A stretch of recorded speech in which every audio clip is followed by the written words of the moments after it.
Grade students. All right, welcome everybody. Thank you for joining us via Zoom or in person for 12 Ideas for a Better Buffalo-Niagara. I'm Sam Mavagern. I'm Senior Policy Fellow here at Partnership for the Public Good. And I'm joined today by 13 students from a law class I taught at UB Law School this fall. It's called Lawyers as Change Agents. So I have 13 budding change agents with me today to help me present. Our plan for the day is we're going to start with a poem, then I'm going to make some introductory remarks about the context of Buffalo-Niagara and the idea of lawyers as change agents. And then we will have 13 4-minute presentations by the students. And after that, we'll have time for questions and discussion before we adjourn. So one of the things we talked about in this class quite a bit is the role of arts and culture in systems change. And we had a practice in the class, very similar to a practice we often use at PPG, of starting meetings or events with an arts opener or some moment of art that helps us sort of focus our attention and get into a frame of mind that's a little more creative sometimes. So I want to start with an arts opener. And for today, I chose a poem by a great poet from Buffalo, Lucille Clifton.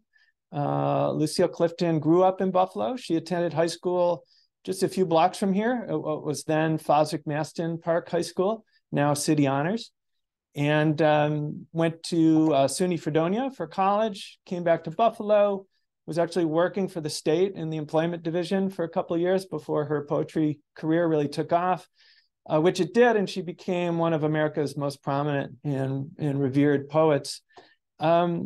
So I chose a poem from her called Blessing the Boats, because it kind of suits an occasion like today where we're sort of launching a group of young people into the world of systems change, a day of endings and beginnings.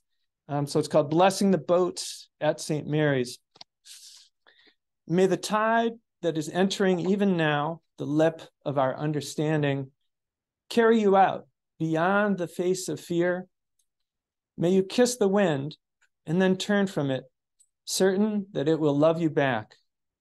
May you open your eyes to water, water waving forever, and may you, in your innocence, sail through this to that.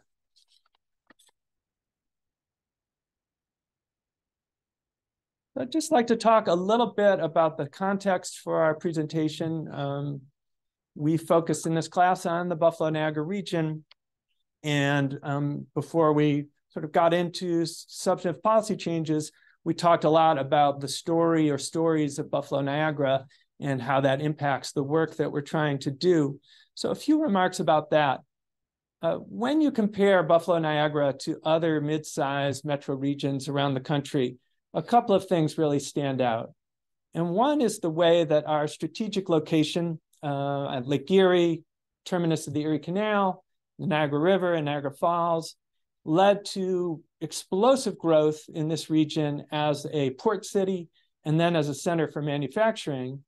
And then with deindustrialization, led to dramatic shrinkage in our population and in our jobs. Erie County peaked in about 1970 at 1.1 million and then declined by 2010 to 919,000 residents. City of Buffalo peaked earlier, about 1950 with 580,000 residents and fell to about 260,000 in 2010. It wasn't that people were leaving the region at an unusual rate, it's that people were not moving into the region. So we were not drawing immigrants and other people on the move with the promise of well-paying jobs. We didn't have them to offer, and so people weren't coming here at a rapid rate anymore, and that led to that dramatic population loss. In the last decade, 2010 to 2020, that trend finally stopped, and we saw populations stabilize or even tick up a little in Erie County and Buffalo. But that population growth was driven largely by an influx of refugees. And the reason that Buffalo got so many refugees had to do in part with the fact that New York City, which was still growing, fairly rapidly was too expensive to resettle refugees. And so the state was directing a higher proportion of them to Buffalo. So that's a different kind of growth, a very welcome kind of growth for our city and our region, but one that doesn't necessarily reflect a real economic rebound. For example, we haven't seen a large number of national or international companies choosing to locate in the Buffalo region unless they were lured by exorbitantly expensive public subsidies in the case of companies like Tesla. So the jury is really, I think, still out on what's going to happen. It'll be fascinating to see what happens in the next 10 years to Buffalo and the region's population. But one thing for sure is that those 50 or so years of deindustrialization and population loss really left their mark on this region in terms of things like brownfields and vacant housing and abandoned lots that we're still grappling with today. The second thing that really stands out about Buffalo-Niagara as a region is our stark systemic inequality, especially in spatial and racial terms. The poverty rate for the region as a whole has stayed very close to the national average over the years. In 2010, it was about 13% of members of Buffalo-Niagara community were living in poverty. But the rate in the city in 2020 was about 28%, so more than twice the rate of the region as a whole. And the rate of poverty in the city and the region really didn't change much from 2010 to 2020. So even as the population stabilized and ticked upward and people started talking more and more about a Buffalo Renaissance, that really wasn't reflected in a decrease in poverty, especially in our urban core. It means that while the region as a whole is about average when it comes to poverty, the city consistently ranks about third worst in the nation for its poverty rate. So we have that spatial inequity and then very severe racial inequity as well. In Erie County, the poverty rate for whites is about 9%. For African Americans, for Hispanic or Latino people, for Asian Americans, all those groups have poverty rates over 30% in Erie County. This inequity and poverty manifests itself in every sector of life, in education, in healthcare, in criminal justice. Wherever you're seeing social problems that we're grappling with, probably at their root is inequity and poverty. If you think about one of our most frequently talked about issues in the region would be low rates of achievement in Buffalo public schools, something that's often front page news. But when you dive down and look at what's really going on and you use research both local and national, you see that what's happening within school walls is much less important than what's going on outside of school walls when it comes to predicting academic achievement. There's years of research that shows that family income is the #1 determinant affecting academic achievement, measured by things like standardized test scores and graduation rates. So these are systemic issues that we're grappling with. They're the result of political choices, of policy choices that we've made as a society. And that means they require systemic solutions. They require system change. And they call out for all of us to become change agents. So thus this class, Lawyers as Change Agents. And one of the first things we talked about in the class is to what extent does law school and whether you become a lawyer or not, legal training, entering in some way into the sort of legal establishment, to what extent does that prepare you to be a change agent, and to what extent might it actually hinder you from being an effective change agent? On the one hand, lawyers or people with legal training are highly educated professionals trained specifically in persuasive writing and speaking, in understanding the world of laws, regulations, and policies that's often critical to doing systems change work. And so it's not surprising that a lot of great change agents have been lawyers, ranging from Thurgood Marshall to Mahatma Gandhi. People often forget that Gandhi was a lawyer. But on the other hand, the legal profession is an elitist professional guild that carefully restricts access to its ranks and to the tools that it uses. While it's rapidly growing more diverse, it still tends to be dominated by older white males.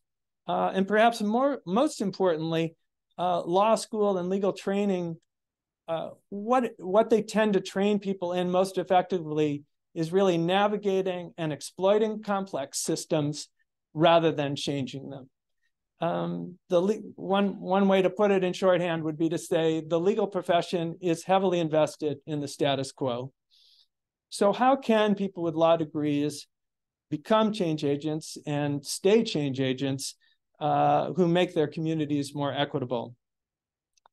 One key is to work not so much to make their own voices heard as to amplify the voices of community members and community groups.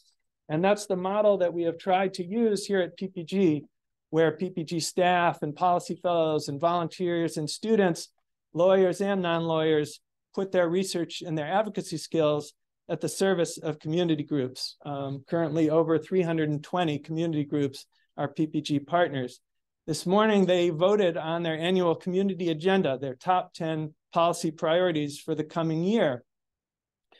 So in this class, we were able to draw on that, and the students worked on issues that PPG partners have identified as their top policy priorities in 2022 and in previous years, as well as other issues that community partners suggested for things that are actively being worked on already in the community, where a little extra research and support from students could help make a difference.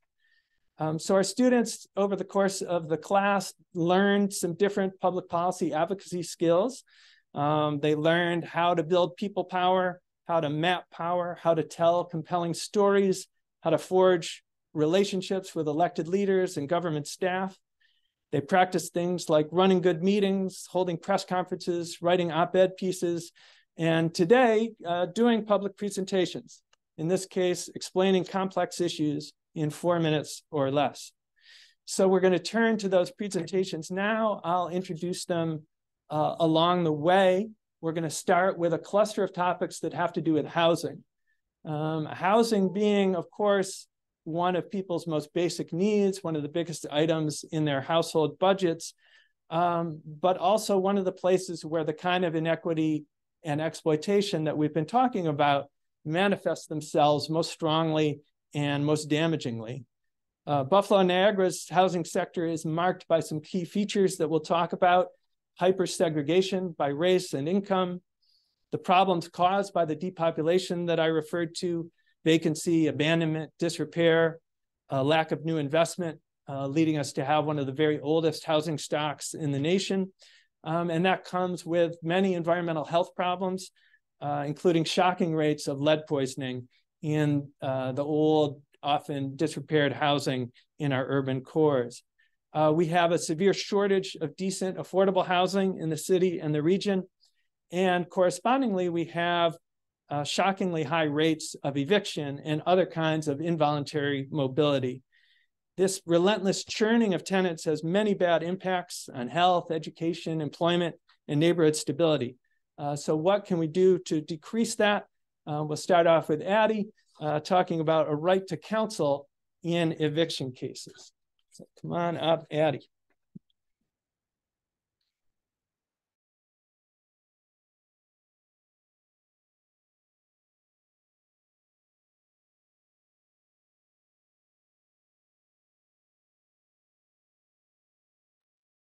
Good afternoon.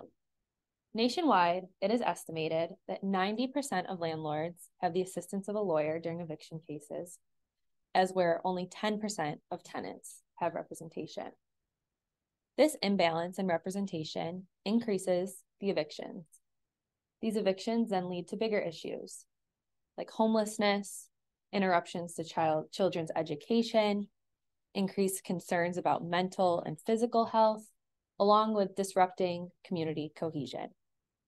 So looking to Buffalo specifically, in 2016, it was found that 14.6% of renting households faced eviction.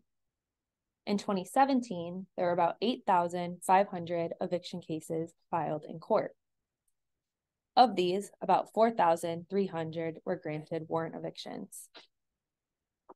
In Buffalo, there is a program called Attorney of the Morning, where tenants who meet an income threshold can receive representation for free. This allows them to have the assistance of lawyers by their side during their eviction cases.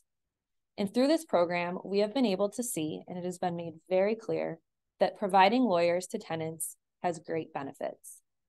It keeps people in their homes, and even if it cannot keep them in their homes, it allows them more time to move out of their homes safely and into different housing. Now, Buffalo has this program, but this is not a norm throughout New York State. Many places in New York do not have such programs, which means tenants are just to fend for themselves in eviction court. Looking to Albany, between 2016 and 2021, less than 5% of tenants went represented in eviction cases. So even with this program in Buffalo, Buffalo could still benefit because more funding would be put towards a right to counsel, which would allow for more attorneys, which would mean more representation. And looking at the state as a whole, places that do not have such programs could really benefit. States such as Washington, Maryland, and Connecticut have implemented a right to counsel. So this means that the tenants have free representation if they meet certain requirements. And through these programs, it has been seen that many benefits have come about. Costs have been saved, funding has been saved as well, and social benefits have increased. Cities such as Cleveland, Detroit, and Baltimore have also implemented these programs and have seen the same benefits. So looking to New York City specifically, in 2017, New York City was the first place in the United States to implement a right to counsel. And before the right was implemented, less than 1% of tenants had legal counsel. Now, in 2021, 4 years after it was implemented, about 74% of tenants have a lawyer in eviction court. Now, implementing this right will require funding.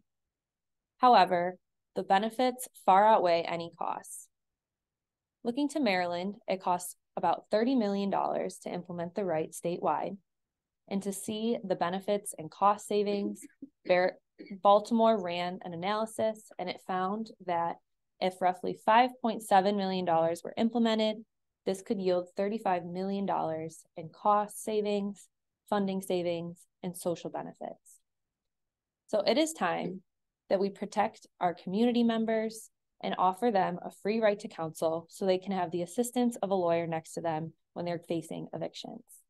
Thank you. Thank you, Addie.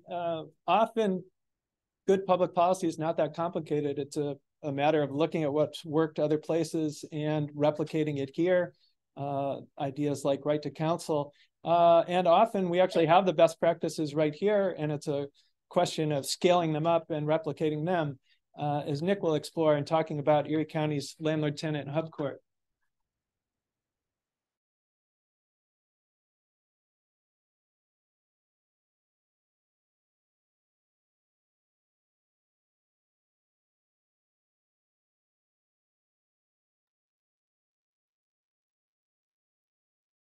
Have you ever known you've needed something, but at the same time, you just couldn't afford it?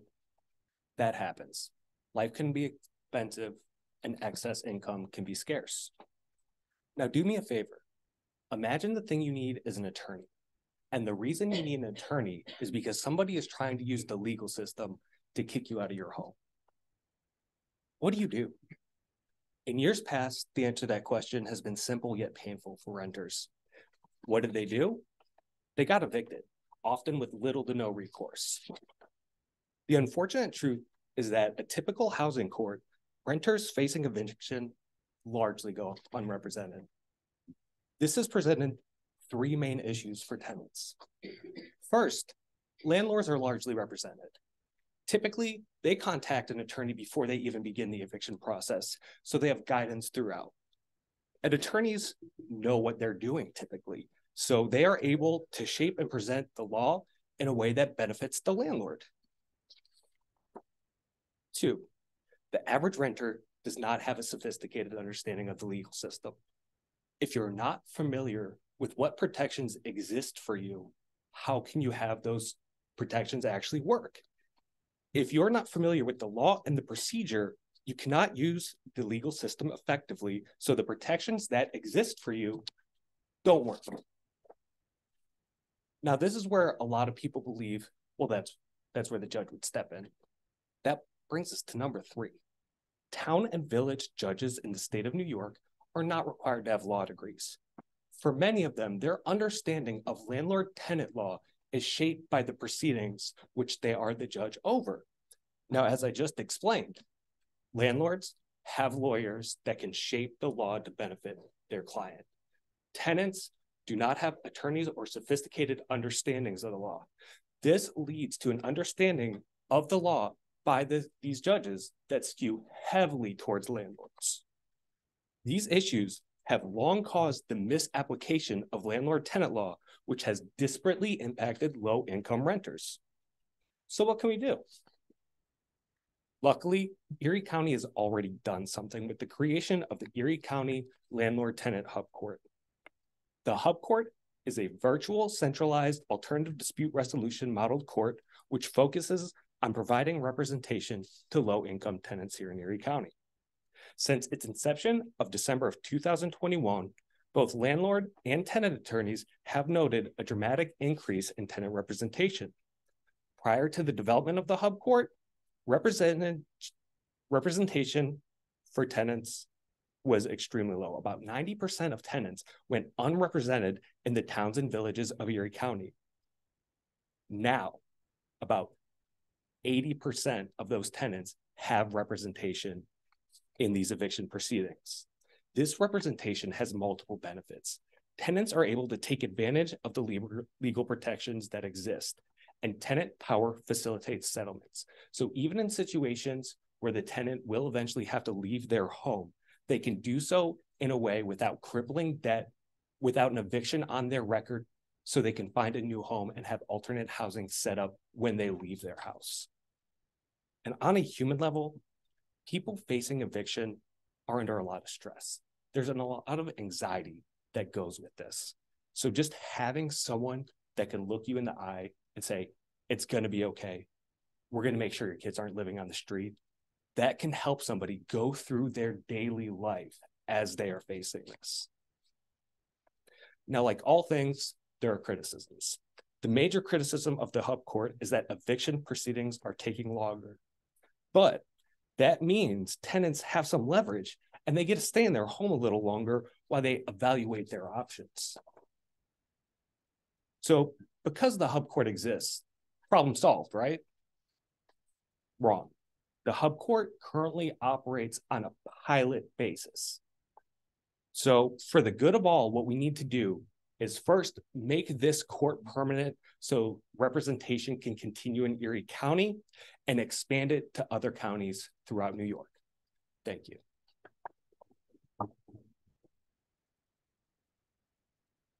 Thank you, Nick. So it's a surprisingly long way to the microphone from our student seats. So students, we could start having the next person be in an on-deck area over here while the first person is presenting. One of the other approaches that PPG partners are exploring to decrease the number of evictions and the impact of involuntary mobility is laws that require good cause for evictions. And Olivia will help us to explore that.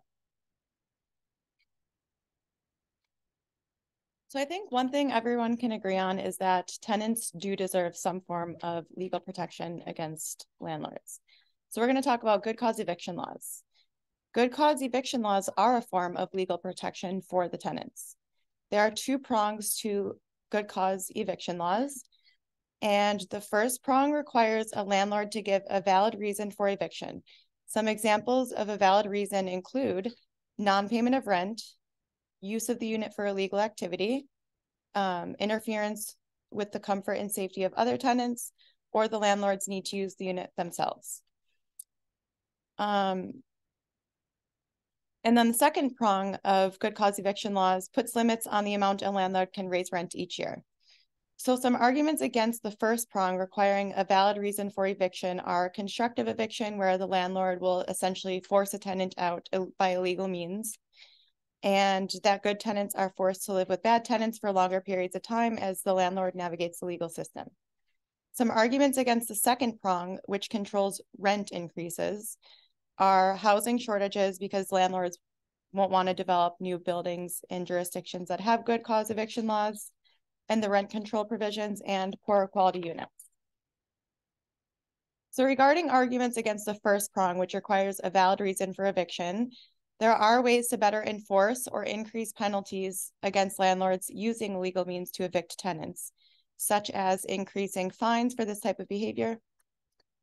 And regarding the arguments against the second prong, which is the rent control provision, studies conducted on the effects of rent control in Cambridge, Massachusetts, found no significant decline in new construction, though they did find a slight increase in conversions from apartments to condos. And there are also ways to incentivize landlords' upkeep of the quality of the unit, such as tax breaks for landlords that spend money to increase the quality of the unit versus just making repairs.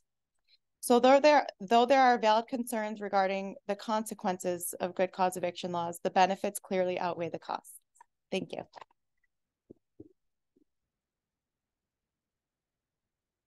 Olivia. We talked about one of the factors that makes Buffalo's housing market so problematic is the hypersegregation. And Annalise will talk about what we can do to begin remedying that. Annalise.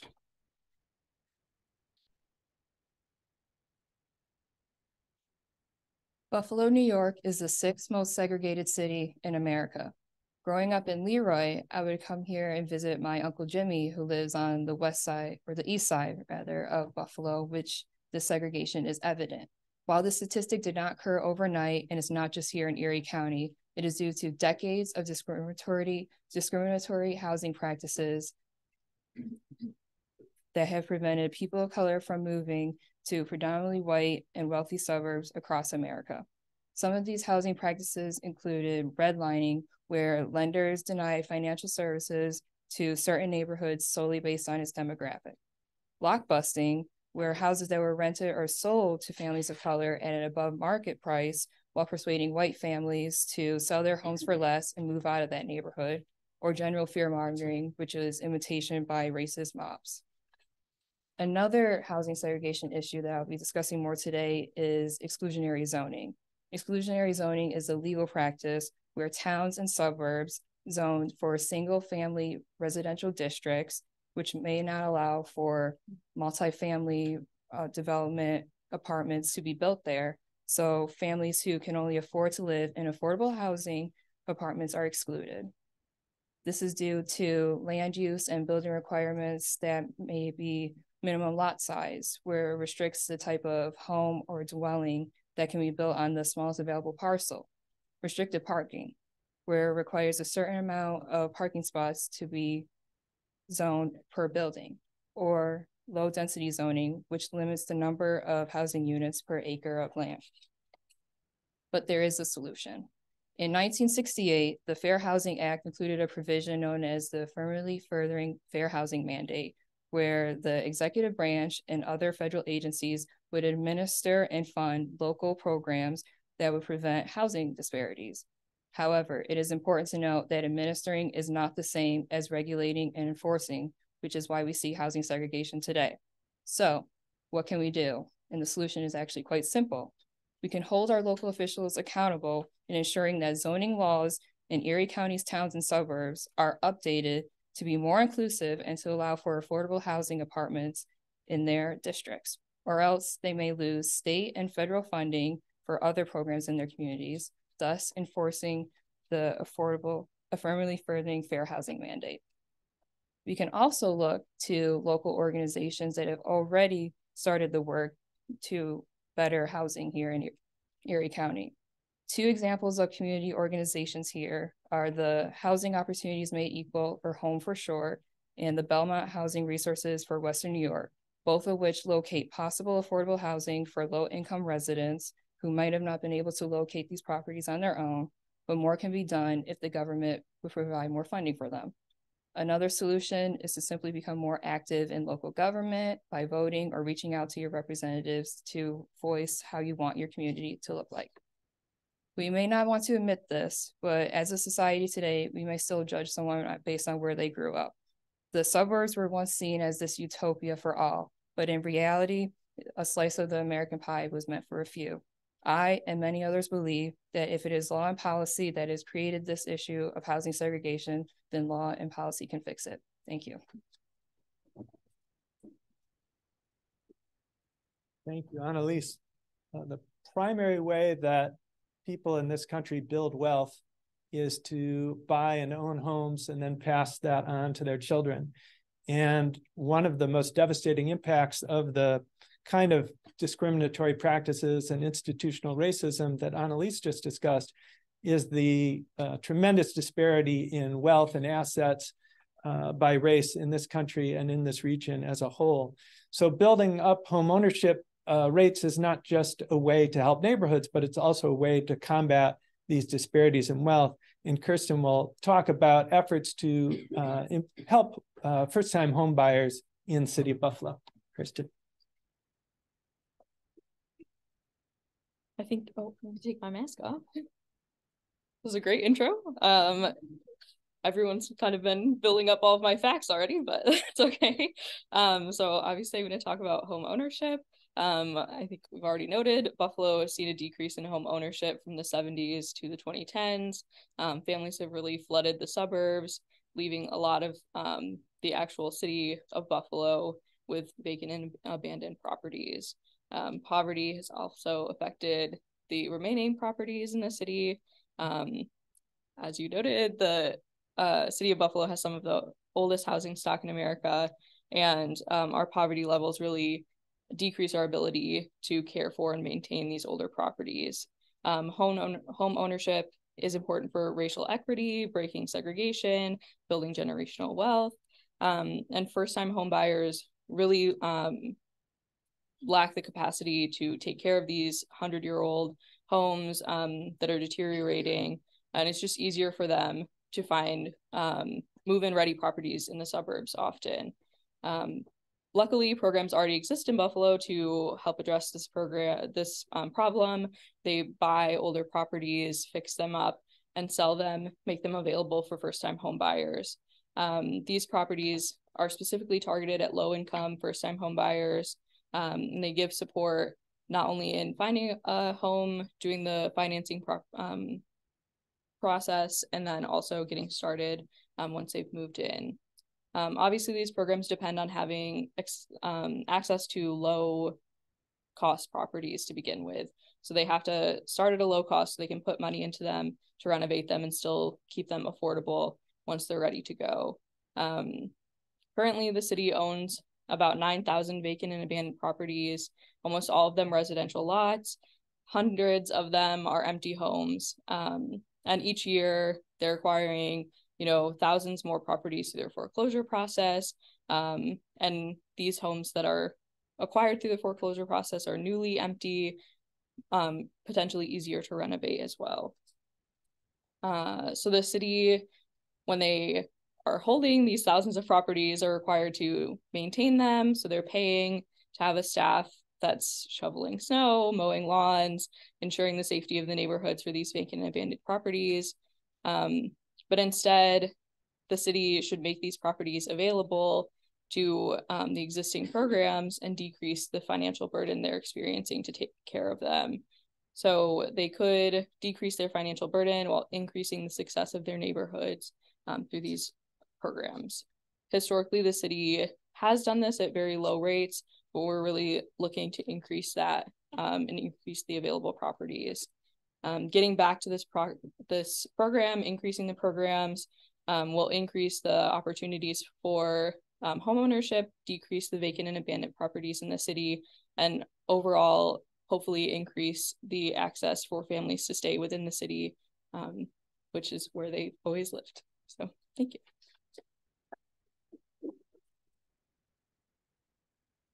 Thank you. In addition to improving opportunities for home ownership, locally, it's critical that we help our renters. For many renters, home ownership is still a long way away. And in the meantime, it's critical that they get decent, affordable housing. So our next speaker, Mark, explored the current wave of affordable housing being developed in the city of Buffalo. Mark? Not going to waste the water.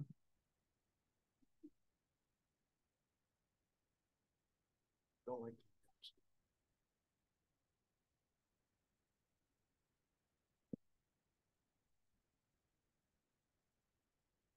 Hi. What do you cherish most about your home? I did a little informal study of about 60 people and asked them to answer that question with one word. About half of them said family, a third said comfort, and the other big answers were safety, security, peace. Interestingly, even though housing is our biggest expense typically, nobody mentioned cost or money. So my name is Mark Hool, and my task was to do a survey, count, and analyze a new wave of affordable housing in the Buffalo region. Most of the housing is taking place on the east side of the city. So I took a day and I actually jogged the 14.2 miles so I could see all of the housing on the ground. I had an opportunity to interview a lot of the affordable housing residents in the area and an attorney who was involved in a bunch of the developments. One thing of interest to me on that trip was if you look at traditional redlining, it's very noticeable when you're on the ground and you're looking at the faces of people that they're all people of color in this area. It was 12.45 miles in my trip when I first saw my first white person at Canisius College. So it's stark. It hits you right in the face. And I live in the city and I walk and I take public transportation every day. So I know it's there, but it was stark for me that day. So this new wave of affordable housing, I went into the records for New York, which keeps records of all the government funds being put into affordable housing. I did the last 3 years. I corroborated it with the Buffalo News and websites and local news sites. There are 17 new developments that have been funded in the last 3 years, 13 in the city of Buffalo and 4 in the surrounding suburbs. Represents $366 million, 1,444 units. There are 14 different funding sources for this, which come from local organizations, the city of Buffalo, the state of New York, federal programs. Now, there could be more than this, but these are the ones I was able to find that were reported through the system. What's clear is there exists a desperate need. Almost 60% of the people in Buffalo are renters. Almost 2/3 of the people in Buffalo qualify for Section 8 housing, and nearly half of our children live in poverty. What's also clear is there is a stark demand for this housing. There are two Section 8 two Section 8 programs in the area, and they regularly get wait lists of 4,000 units, housing units. And the local West Side Homes Group has a wait list for 600 units.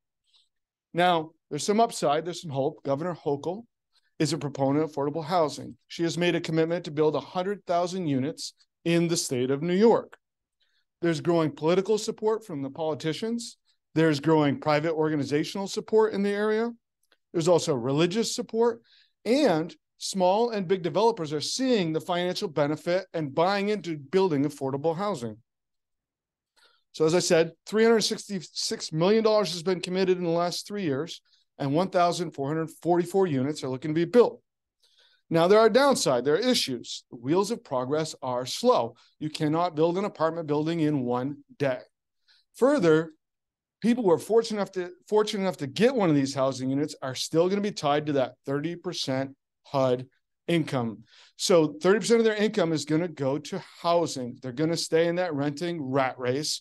They're not going to get the benefits that was spoken about previously of home ownership. And there's going to be continued government assistance to prop that up. Now, if you look at the cost per unit, it's $254,000 for each apartment, which is significant. And even with all of these units being built, at best, it meets a quarter of the demand. But it's important. It's a beginning, and it's important. It's important to have all the support of these groups and people. It's important to have shovels digging holes in the ground. It's important for hammers to be hammering nails. It's important to have this momentum moving forward, because you can't solve the problem if you don't have momentum moving forward to solve the problem. So I began by asking you, what do you cherish most about your home? Now, if it's like everyone else, most likely it's about your family. It's about comfort, it's peace, security. So when we look at the people of Buffalo and 2/3 that qualify for Section 8 housing, which one of these sentiments do they deserve to have less of because they get less housing? Thank you.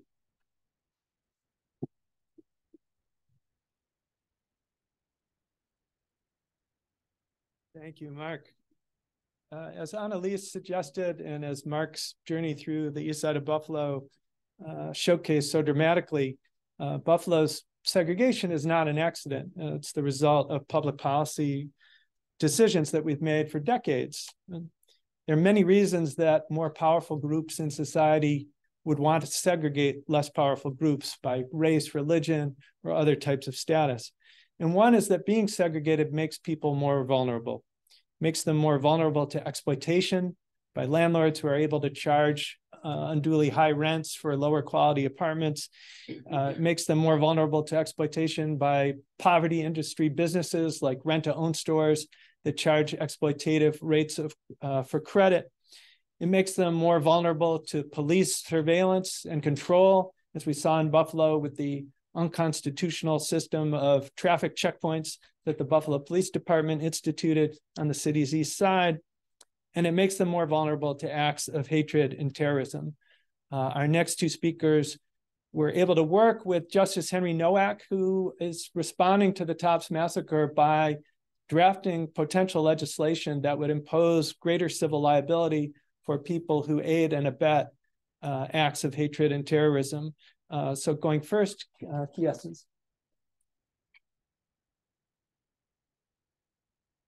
Hello, everyone. I will begin by setting the stage for why legislation that increases civil liability for hate crimes is something that we should be focusing on. Earlier this year, a gunman traveled 3 hours to the only supermarket located on the east side of Buffalo, New York. And this location was picked because of its zip code's highest population of Black people in the upstate New York. And the gunman broadcast himself online as he killed 10 innocent Black people and harmed 3 more, most of whom were elderly. And he did admit to being motivated by violent white supremacy beliefs that he did find online. He further detailed his desire to want to carry out these kind of acts online well before this incident occurred. So on May 14th of this year, the world was able to see what will occur if hate like this remains unchecked. We now have 13 families who are suffering a direct loss as a result of that shooter's actions. However, holding that shooter civilly liable will not be able to provide the necessary compensation that these families deserve. And that is because too often, people who carry out these kind of acts do not have the necessary financial means to then rightfully compensate the people that they have directly hurt. For instance, the Tops Market shooter, he testified to only having $16 in his bank account and no real assets outside of that. So what does this mean for the families? A Western New York judge is proposing legislation that would increase the avenues for families to be rightfully compensated when they are suffering a loss as a result of a hate crime like on May 14th.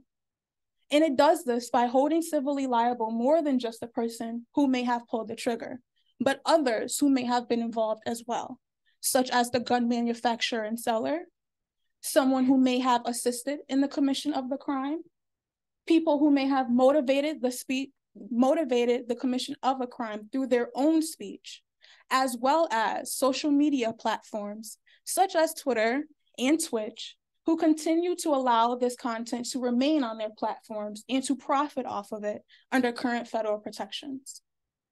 And having legislation like this is sure to face opposition from the public. And one possible opposition is that people may feel like having this type of legislation may impede on their First Amendment right to free speech. Because people may feel and may argue that having this legislation may censor their ideas and make them feel like they do not have the right to say what it is that they want to, because no one wants to be held civilly liable. Because how can we, of course, interpret or predict how someone else may react to something that we say? And while we do agree to the importance of free speech, this legislation does not target just the speech of anyone, but rather it targets the speech of people who it is found to have either gave specific instructions for the commission of a hate crime or who directly ratified the commission of a hate crime. Because hate like this can have no safe harbor. We are seeing every day hateful rhetoric that is populating media in our everyday lives. And we are also seeing the consequences of it as well, with the hundreds of hate crimes that are committed every single year in just New York alone. And so we owe it to our families and we owe it to our communities to send a very clear message that hate like this, whether you participate in it or whether you promote it, will no longer be tolerated without having meaningful consequences. Thank you. Thank you, Essence. And our second speaker on this topic is Chanel. Chanel.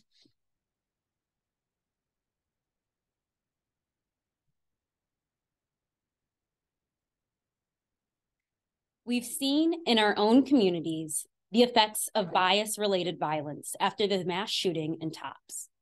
Now it's time to give the victims some solace. We are proposing legislation that would allow the victims to hold both gun manufacturers and distributors civilly liable. At first thought, some might argue that this legislation is unconstitutional, in violation of the Second Amendment, which protects the right to bear arms. There might also be the argument that this has the possibility to increase prices on legal, law-abiding, gun-owning citizens, or that this could create a domino effect on liability in other industries. I'll explain why this isn't the case, but first, let me start by saying that I myself am a licensed, unrestricted, carry concealed gun owner. And I have full faith in this legislation and the protections that it would create at the benefit of our community and at the harm to none, including gun owners like myself. This legislation is not unconstitutional because no one is trying to strip away guns or our right to own guns. This legislation will have no effect on legal gun owners' ability to own or buy guns now or in the future. This legislation will be directly aimed at the manufacturers and distributors who negligently advertise their weapons by promoting it to vulnerable populations like kids and teenagers in first use of person shooter games, or advertise it in a way that promotes its mass killing capabilities, or who negligently sell their products to weapon traffickers or straw purchasers, which are individuals who buy a weapon and intend to give the weapon to someone else who is not legally allowed to own one. Secondly, there won't be an increased cost passed on to consumers because this legislation could allow manufacturers and distributors to implement their own controls that they can craft in a way that prevents costs from being increased at the expense of their consumers, like legislation that has been passed in California and will go into effect in 2023. Lastly, the domino effect that some people might be concerned with is unreasonable, because other industries already have effective controls in place to ensure liability can be properly asserted onto the responsible parties. Gun industry members are likely to use a number of these arguments to oppose legislation that could potentially hold them accountable. But if these groups comply with these regulations to prevent their firearms from ending up in the hands of mass shooters, they won't be held liable. If distributors properly do their jobs to ensure that their weapons are not being trafficked or passed through straw purchasers, they will not have to worry about liability either. I believe if we are transparent about this law and help others understand that this law is not being proposed as a catch-all to attack the Second Amendment, rather, this law is being proposed to hopefully serve as a proactive barrier to protect American citizens' lives. Thank you. Thank you, Chanel. When we look at poverty at an individual level, it's very complicated because individual humans are very complicated. There are any number of reasons why a person might fall into poverty. When we look at poverty at a group level, the picture becomes clearer. If one group is suffering disproportionately from poverty, it means they're at a systemic disadvantage. Institutional racism, sexism, or some other factor is causing that disadvantage. When we look at poverty at a societal level, why does the nation's poverty rate go up and down? Or why is the United States poverty rate so much higher than that of peer countries? The picture becomes clearer still. Poverty means simply that people have too little income and too high expenses. And lowering poverty means raising income and lowering expenses. There are many government programs that can help lower expenses, things like affordable housing that we've talked about today. But perhaps the most potent and most politically popular way to combat poverty is to raise people's wages. So our next speaker, Haley, will talk about efforts to raise wages in New York State and what that would mean for Western New York.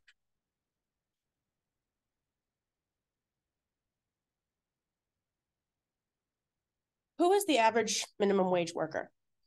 A lot of people would have you believe it's some young 16-year-old, 17-year-old still in high school, just trying to make extra money on the side.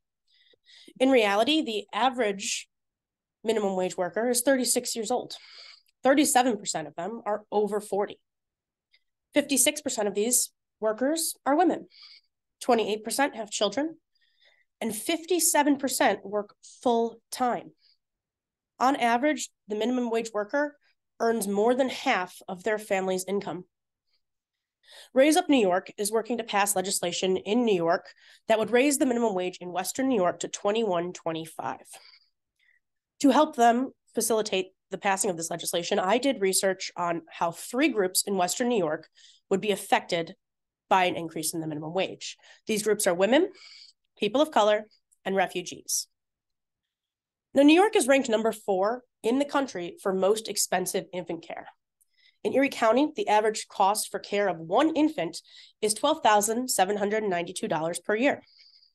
The current minimum wage is $14.20, which, if you are working full time, comes out to around $28,400 a year.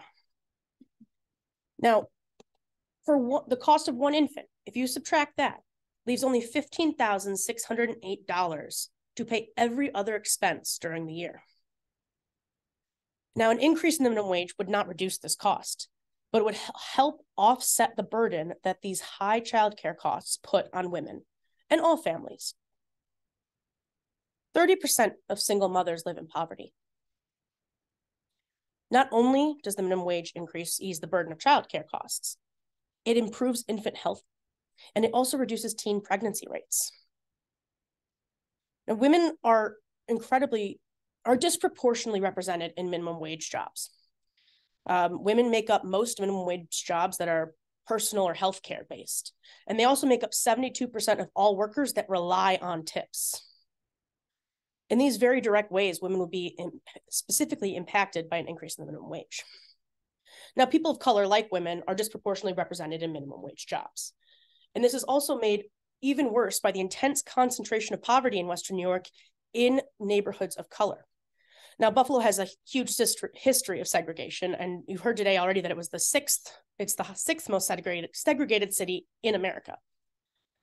And in a lot of ways, in most ways, this is what contributes to the poverty rates. 36% of African Americans living in the city of Buffalo live below poverty. That number goes to 38% of all Asians and 56% of Hispanics. Now, segregation makes it harder to get to work. There are not that many jobs at all in these segregated neighborhoods. And they're food deserts, so a lot of minimum wage jobs have no significant presence in the area. This increases transportation costs. It also increases all other costs of living. An increase in the minimum wage would again help ease the burden of these transportation costs and these living costs among people of color. Now, Buffalo also has a huge number of refugees. It's something that makes our city unique and is actually helping to revitalize our culture and our community. And I was surprised to learn that 67% of recent immigrants and refugees to the Western New York region live in poverty. Many of these people worked high-skilled, higher-paying jobs in their home countries, but when they came here, they found they could only get minimum wage work due to language barriers, prejudice, and other family and social concerns. They're forced to take a job that pays minimum wage to provide for their families. Increasing the minimum wage would, of course, have the same benefits as it does to the other groups.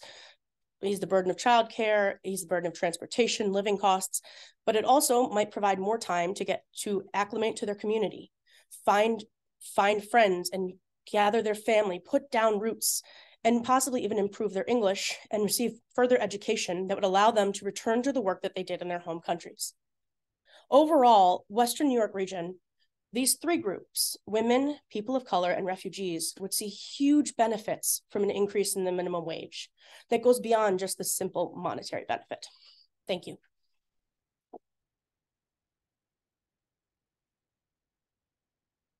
Thank you, Haley. When a child is removed from a family due to neglect or abuse and placed into foster care, that's in many ways a very individual tragedy.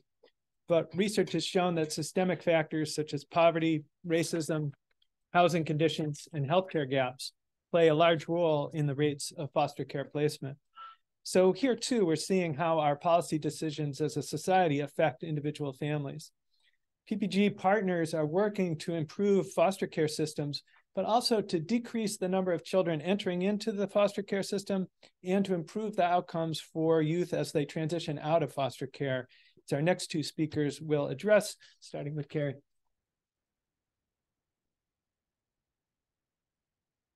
Hi.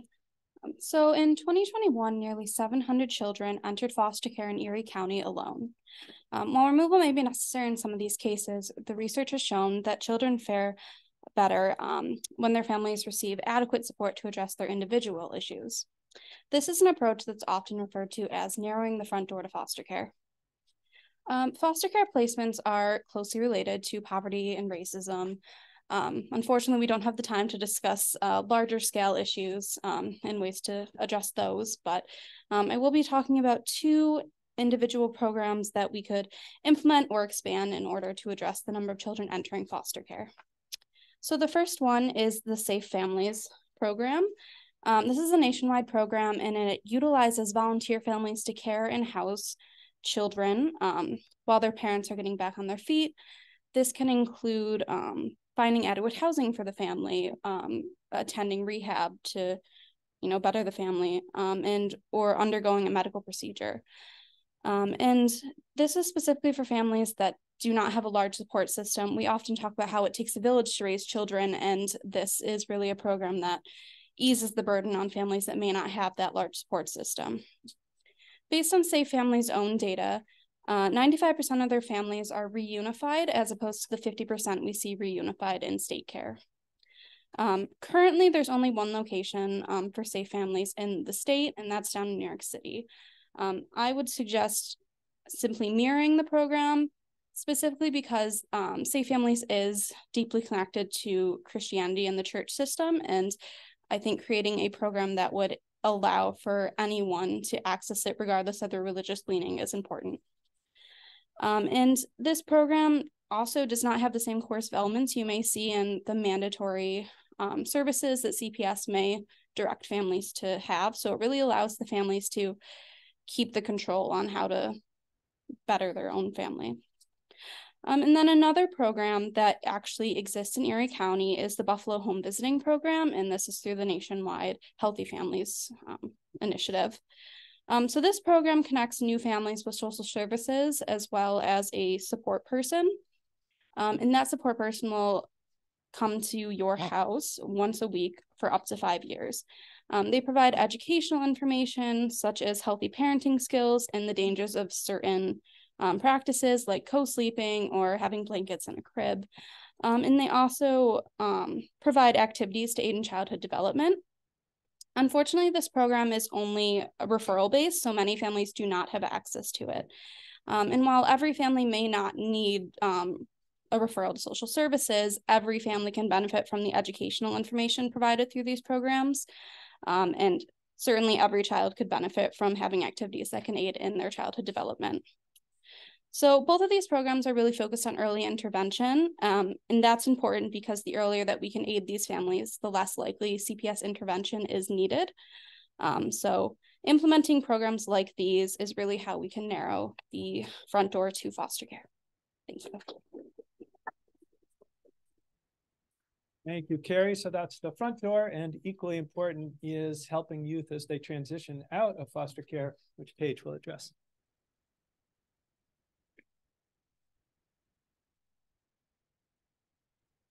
So certainly the goal of foster care is to permanently reunite families or another permanent safe home.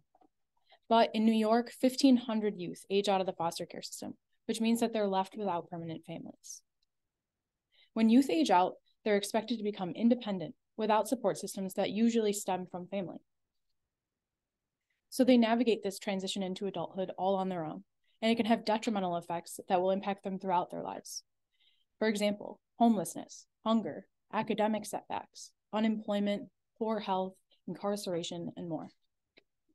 Not only is this very bad for the individual youth in so many ways, but it also imposes costs on society and government.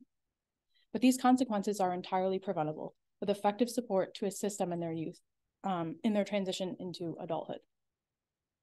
So Erie County should partner with nonprofit, private, and government sectors to develop an integrated program for youth transitioning out of foster care to lessen the challenges that they will face.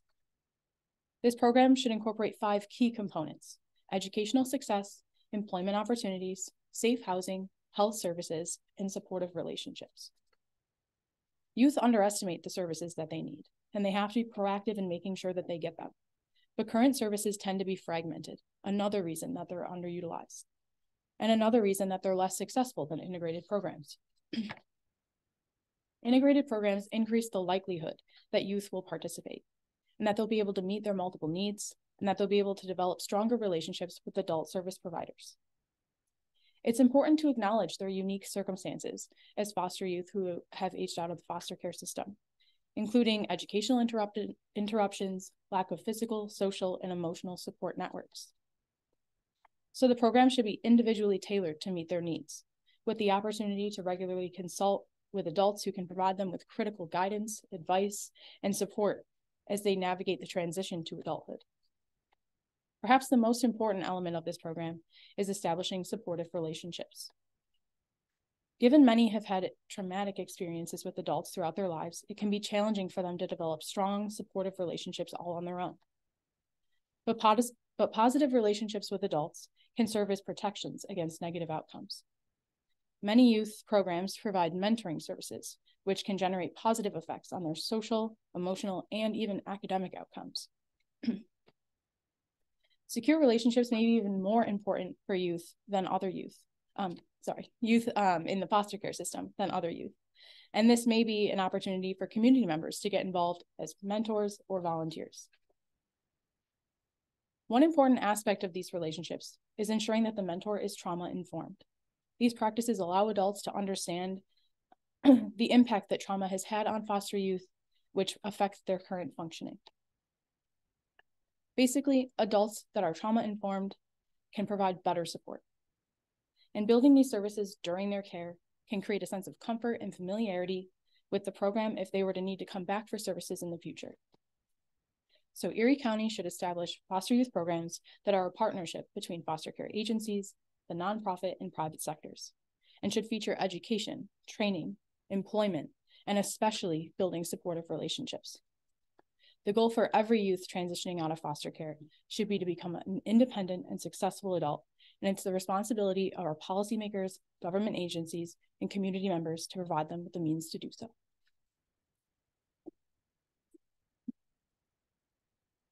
Thank you, Paige. We talked earlier about the fact that Buffalo's population has stabilized due to an influx of refugees. And one important question for our region's future is to what extent the population will grow as more people seek refuge here from climate change impacts, moving to a city with abundant fresh water and cooler temperatures. We've already seen a wave of migrants from Puerto Rico caused by hurricanes there. So this is an issue we're already facing, as well as one that we're looking at for the future. So it's important to think about the idea of Buffalo as a climate refuge city, but only to the extent that we remember that we too are facing the climate crisis. It only gets you so far to have the best air-conditioned, best insulated house, room in a house that's on fire. So what does it mean to declare a climate emergency? Isabel will talk us through that.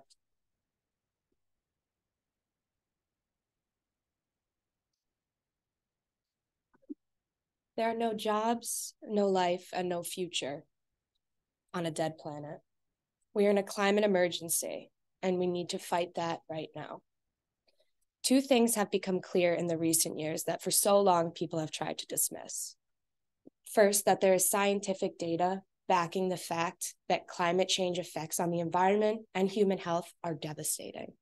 And second, that human activity is a leading factor in the severe increase in climate change events. Now, some of these climate change events I'm discussing are things that we've seen in the last few years. We've seen sea levels rising. We've seen global temperatures increasing. And more importantly, we've seen an increase in severe and catastrophic weather events, such as hurricanes, tornadoes, and storms of all sorts. We need to act now. So what has the city of Buffalo done? Well, in 2020, thanks to the urging from youth activists who are so important and so critical in making change happen, the City of Buffalo Common Council has declared a climate emergency. And in this climate emergency, they state that the most important thing to do right now is to take local action. So that leads us to ask what has happened since this climate emergency was declared in 2020. And the answer, sadly, is not enough. The first thing that the city has attempted to do was to fix the sewage system that is so old and outdated in the city of Buffalo. And it does cause severe health and environmental consequences to both animals and humans as a whole. However, this is not enough because it does not address the actual change that needs to happen. It does not slow or halt human activity. Now, second, coming out within the last couple of months, the Mayor Byron Brown has allocated $1 million of the $26 million capital budget to putting in electric charging stations across the city. Now, once again, although it will be critical in reducing emissions and reducing the city of Buffalo's effect on climate change, it is not enough. We are in an emergency. The city has declared it as such, and so more than 1 million of the 26 must go towards fixing the devastating effects of climate change. Now, lastly, the city has produced their proposed 4-year plan for the next from 2023 to 2027. Now, this plan has received great feedback, and there was a feedback forum for the public to talk about what they'd like to see just last week. However, when looking at the actual plan, the section regarding climate change and climate emergency action is very small. And in that section, it highlights that we are on an upward trend. We've seen increases in areas like recycling, in areas like energy reduction, in areas of green energy implementation, and areas of habitat reconstruction. So this is all good and all well. However, if you look closely at the plan, it emphasizes that although there's an upward trend, we are not at levels predicted earlier. We have not met the goals that we were predicted to have met in 2020, and it is almost 2023. And lastly, and perhaps most concerningly within the city report, is the fact that there is discussion about producing a climate action plan. However, this climate action plan was supposed to be produced in 2022, yet with less than a month left, it's not likely that this will be produced and distributed to the public with enough time. The city of Buffalo must take action. Aside from just declaring a climate emergency, they must produce an action plan so citizens and the government alike know what steps to take to meet these goals that are so crucial we meet. Now, on the flip side, the County of Erie has done sort of the opposite. They've produced a very lengthy, in-depth plan to fight climate change. They've produced goals and they've written down measures that average citizens like ourselves can take to protect this city in the future. However, they have not formally declared a climate emergency. They have not formally expressed to their citizens how important this issue really truly is. So in order to combat climate change at a more effective level, Erie County must declare a formal climate emergency. Thank you. Thank you, Isabel. Climate change is a good example of a systemic issue that can't be addressed without a massive shift in culture.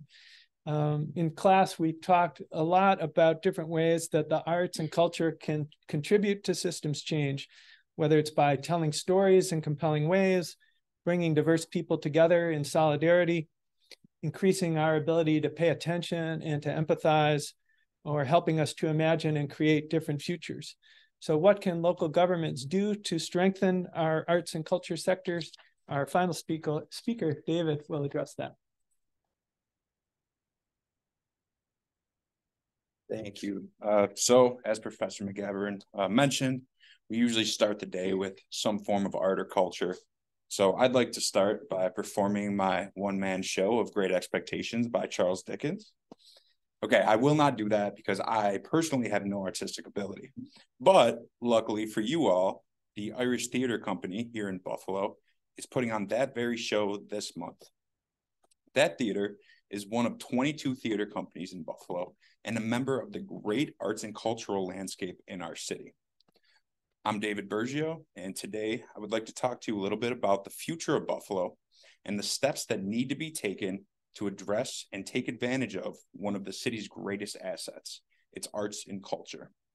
Now, studies show that cities that aim to improve their art and culture sectors experience economic and social boom. Whether it's art galleries, comedy clubs, cultural organizations, or live performances, these types of organizations and events have the ability to improve tourism and quality of life for residents of the city. Now, for many years, the county and city alike have been trying to help arts and cultural organizations. The majority of those are nonprofits. But it's time to have a comprehensive game plan that has steps that we can follow. More support is needed. And how can we do this? Well, cities across the country, as large as Chicago and as small as Rochester, have started taking steps to create cultural plans that set out goals and actions to help organizations and cities thrive. Now, Buffalo has an extremely diverse community, so a cultural plan here would be extremely successful. With more diversity, there's more cultural ability, more variety of arts and other cultural products. Now, Buffalo is well suited to create a diverse cultural experience for residents and tourists alike. The first step in any cultural plan is to get dedication by the city and the county, and they convene on this topic and create some kind of group, task force, or agency to put forth this effort. It's also very helpful for the city and the county to put local arts and cultural organization leaders in leadership roles, so because they have the expertise. And when you do this, you give the chance for smaller organizations to have a voice in this process and in the city. Rochester, for example, mixed government officials with arts and cultural community leaders to make the committee that oversaw their cultural plan. Again, it's important to amplify the voices of smaller grassroots organizations, especially those that represent people of color and groups that are often marginalized. Next, cities all over the country hold town hall meetings, set up websites, and use other ways to engage the public and find out what the public wants in their cultural plan. After these sessions, goals and policies must be identified. A successful cultural plan should include steps and policies that increase public support for arts and cultural organizations through means such as increased funding, especially for the smaller grassroots organizations previously mentioned, more use of public and government-owned land and buildings for arts and culture, more use of government communication means such as websites, social media, and press events to help publicize arts and cultural events in the city, and getting the youth more involved in sponsored programs. Now, these are just some examples of the best practices from around the country, and the list could go on, but a Buffalo cultural plan must be tailored to our city. Good plans have goals, strategies, and benchmarks for success. They clearly state who will do what, when they will do it, and they include ways that the government and community can report progress that is made and challenges that are faced during implementation. Investing in the arts and culture of Buffalo is investing in the future of the city. Thank you. Thank you, David. So now you know why I teach at UB Law School, because it's such a pleasure to get to know a group of people like this and spend some time with them. So I'm very proud of them. So great job, students. We've got time for a few questions from our folks here in the room or on Zoom. We have here the Executive Director of Partnership for the Public Good, Andrea O'Sullivan, who is working the Zoom, and we'll give her a chance to ask our first question, and she'll relay any questions via Zoom as well. That's great. Yeah, you should just switch it on the bottom. Oh, I do. Hello. Okay, perfect. Hello, thank you. Yeah, wonderful job. Great presentations. A lot of that work I'm eager to bring back to our partners that you met with or who are prioritizing those issues. So we'll definitely be following up to do that. I was curious, Nick, about your presentation. The landlord-tenant hub court is certainly one that many of our partners were eager for, and has those benefits that you shared. I don't know if you saw that just maybe 2 weeks ago, the Investigative Post had an article out saying evictions are on the rise in the region. And one thing that was said in that piece was that the hub court has made it easier for landlords to file, so that while it's giving that extra tenant representation, it may also be having more evictions filed at once, because the little town and village courts can take more in, since it's not like in East Aurora, it's only Thursday night. The hub is operating multiple days of the week. Landlords have more opportunities, and they don't have to run around from one town court to the next to make those filings. So I was curious if you heard that or looked at that, and then to draw a bigger picture issue from that. To me, that's one where it's always so important working on policy change issues to think, what could an unintended consequence of this policy change be, right? We all wanted that hub court to have better tenant representation. Now it's meaning there's more eviction filings happening. Maybe that trade-off is worth it, but I'd love to just hear about that from you. And then if anybody else wants to talk about that issue, if you thought through or came across an unintended consequence on the policy change area that you looked at. And Anna, should we pass the mic? Is that the easiest way to do it? Oh, great. And while we do that, I'll just mention for our Zoom listeners that I should remind you that our students worked on these issues as one part of one class in their busy lives. And I know most of what I know about them just from working with them on it. So we don't really hold ourselves out to be experts on any of these issues. Our community partners are the real experts, and we're trying to add a little to their work as best we can. So we might not know the answer to your question, but we often know a person who would, whether that's Andrea or our friends at Investigative Post or others in the community. But Nick, any thoughts on Andrea's question? Yes. So I didn't actually read the article you're referring to, but the fact that eviction filings are on the rise, not actual evictions, is that correct? I think the overall article was saying evictions are, and the piece just said one reason, not the main reason, but one reason could be because filings are increased by the hub court. Okay, well, and it makes sense there'd be an increase in evictions, especially after the stay on evictions has gone away. There's other factors besides the hub court that are leading to increased evictions right now. The unintended consequences, like it's easier to file evictions, I don't see that as necessarily a bad thing. Like the landlord attorney I talked to said, landlords are people too. So, sometimes there needs to be an eviction. Sometimes, that is what has to happen because somebody just decided not to pay rent for 3 years and they were working with them. There are situations where that can occur. So the fact that filings are a little bit easier, I think that's a good thing, so there's less strain on the landlords because other aspects of this court provide a strain on the landlords. And that's going to your unintended consequences question on the landlord attorney I spoke to. Him specifically is increasing what he charges landlords now, because instead of just appearing once, maybe twice, because these tenants have attorneys, they have more power, they can get stays, things of that nature. There's multiple appearances and increased costs for landlords. So I think those things put together actually balance out.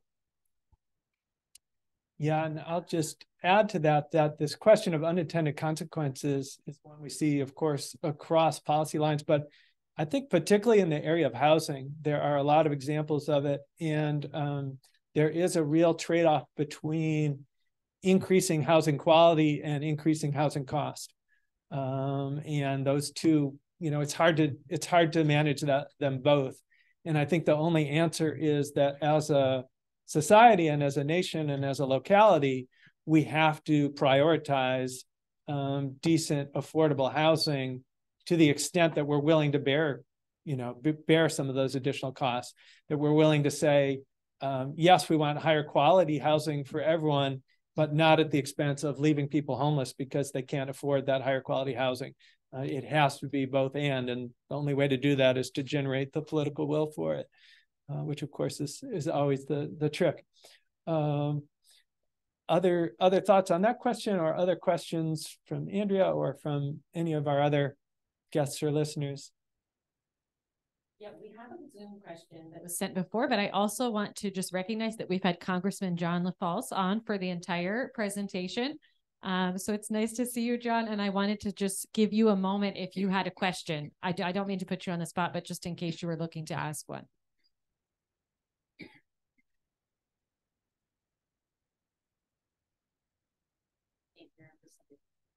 Oh, John, I think you're muted there.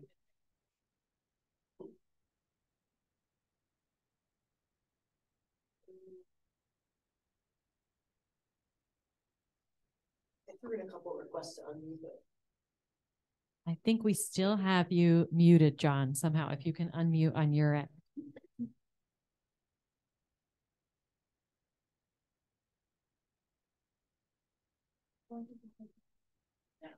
While we work on that, I'll just say that Congressman LaFalce is a great example of a lawyer as change agent. Am I unmuted?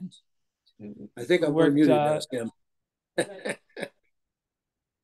Yeah, we can hear you now. I simply want to congratulate Sam, not only on having such a tremendous program at UB Law School, but bringing about this presentation that the public could participate in.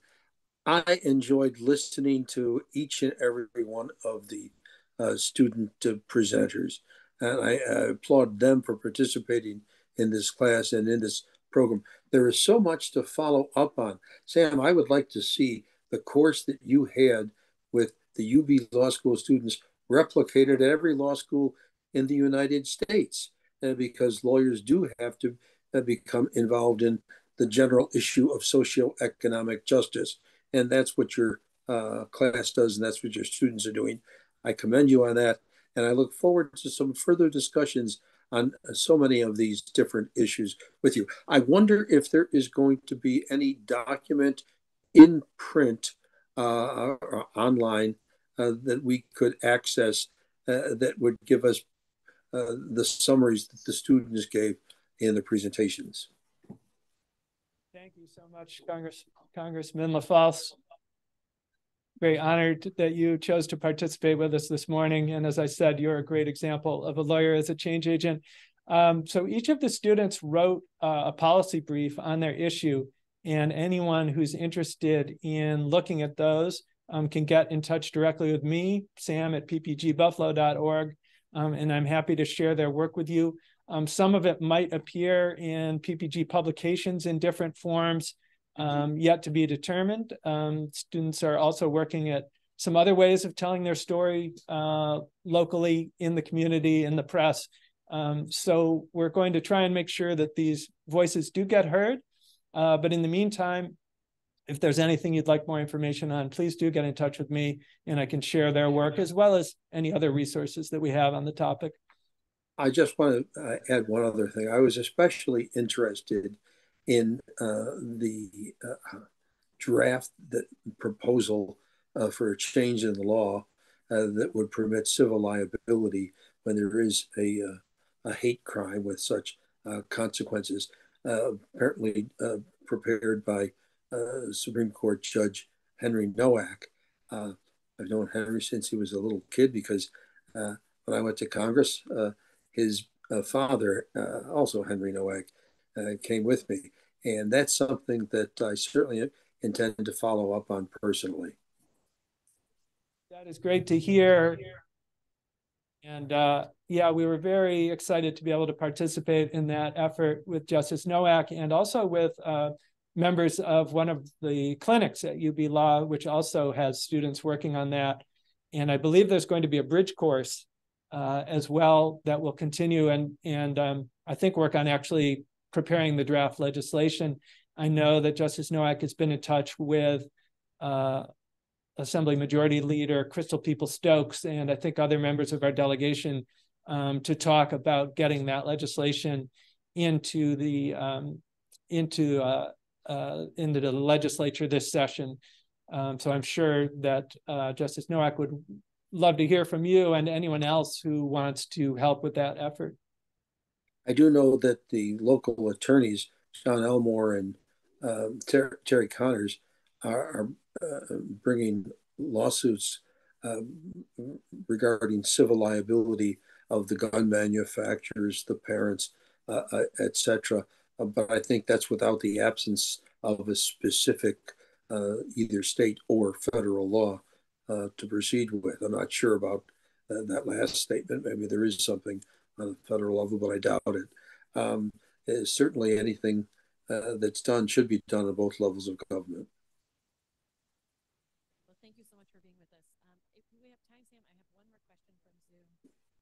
John O'Brien, who previously worked in housing conditions and affordability in the city of Buffalo, had to hop off, but he was curious, Mark, if you had looked in the scope of your work, and maybe you didn't, but whether the 17 affordable housing properties that you mentioned, whether they use private sector supplied funding sources like the low-income housing tax credit versus public funds and grants.